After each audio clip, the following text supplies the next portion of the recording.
গিয়ে কয় হুজুর রাজনৈতিক ওয়াজ করেন, কি এক সমস্যা, এটা নাকি রাজনৈতিক ওয়াজ। আচ্ছা কোরআনে সব আছে, শুধু রাজনীতিটা নাই। কি বল, আল্লাহ আল্লাহ তাআলা চিন্তা করছে সব দিব যেহেতু একটা নাই দিই নাকি, নাউজুবিল্লাহ মিন যালিক। না রাজনীতিও আছে। সূরা মাইদার 3 নম্বর আয়াতে আল্লাহ বলেছেন আল-ইয়াওমা আকমালতু লাকুম দীনাকুম ওয়া আতমামতু আলাইকুম নি'মাতি ওয়া রাদিতু লাকুমুল ইসলাম দীনা। এরপর যারা বলে রাজনৈতিক ওয়াজ করা যাবে না, সে কোরআনের রাজনীতিক বিশ্বাস করে না। তার ঈমান থাকে কেমনে আল্লাহু আ'লাম। একটু খোঁজ নিয়ে দেখেন। এখন আলেমরা হক কথা বললে চাকরি চলে যায়, আলেমরা সুদখোরের বিরুদ্ধে কথা বললে সুদখোর কয় হুজুর এই ওয়াজ করেন না, ঘুষখোর কয় হুজুর এই ওয়াজ করেন না, দুর্নীতিবাজ কয় হুজুর এই ওয়াজ করেন না, হুজুর আমার নেতা একটু নাইলে খাইছে বোতল, অসুবিধাটা কি, এই ওয়াজ করা যাবে না, আলেমদের চাকরি চলে যায়। আমি দায়িত্ব নিয়ে বলছি, আলেমের উপর অনেক দায়িত্ব। আপনার উপর আপনার দলের দায়িত্ব থাকতে পারে, আপনার উপর আপনার চেয়ারের ভার থাকতে পারে, আপনি সভাপতি সেই ভার থাকতে পারে, আপনি সেক্রেটারি এই ভার থাকতে পারে, আপনি প্রধানমন্ত্রী এই ভার থাকতে পারে, আপনি মন্ত্রী সেই ভার থাকতে পারে, আপনি সচিব আপনার ভার থাকতে পারে, কিন্তু আল্লাহর দেয়া ভারের চেয়ে কোনো ভার বেশি ভার হতে পারে না। আলেমের উপর আল্লাহ তাআলা ভার দিয়েছেন, দায়িত্ব দিয়েছেন।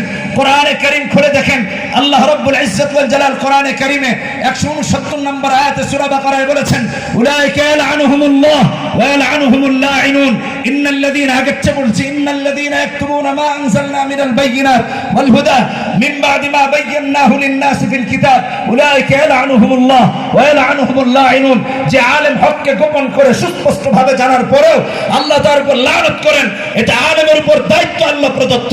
আলেমকে আল্লাহ ধমক দিয়েছেন, আলেম আল্লাহকে ভয় পায় তাই হককে গোপন করে না, আলেমের উপর আল্লাহ দায়িত্ব দিয়েছেন। 173 নম্বর আয়াতে সূরা বাকারায় আল্লাহ বলেছেন ইন্নাল্লাযীনা, আল্লাহ রাব্বুল আলামিন বলেন উলাইকা মা ইয়াকুলুনা ফি বুতুনিহিম ইল্লা আন-নার ওয়া লা ইউকাল্লিমুহুমুল্লাহু ইয়াওমাল কিয়ামাহ ওয়া লা ইউযাক্কিহিম ওয়া লাহুম আযাবুন আলীম। আগে থেকে যদি বলি ইন্নাল্লাযীনা ইয়াকতুমুনা মা আনজালাল্লাহু মিনাল কিতাব ওয়া ইয়াশতারুনা বিহি থামানান কালীলা উলাইকা মা ইয়াকুলুনা ফি বুতুনিহিম ইল্লা আন-নার। আলেম তো পেটে জাহান্নামের আগুন ঢোকাতে চায় না, কারণ সে জাহান্নামকে ভয় পায়, তাই হককে গোপন করে না, হককে বলে। আলেমকে আল্লাহ তাআলা দায়িত্ব দিয়েছেন হক বলার জন্য। যে আলেম হকের উপর থাকে সে দুনিয়ার কেউকে ভয় পায় না। এজন্য ইবনে মাজার হাদিসে এসেছে 4241 নম্বর হাদিস, নবীজি বলেছেন ইজহাদ ফিদ দুনিয়া ইউহিব্বুকাল্লাহ ওয়াজহাদ বিমা ফি আইদিন নাস ইউহিব্বুকান নাস।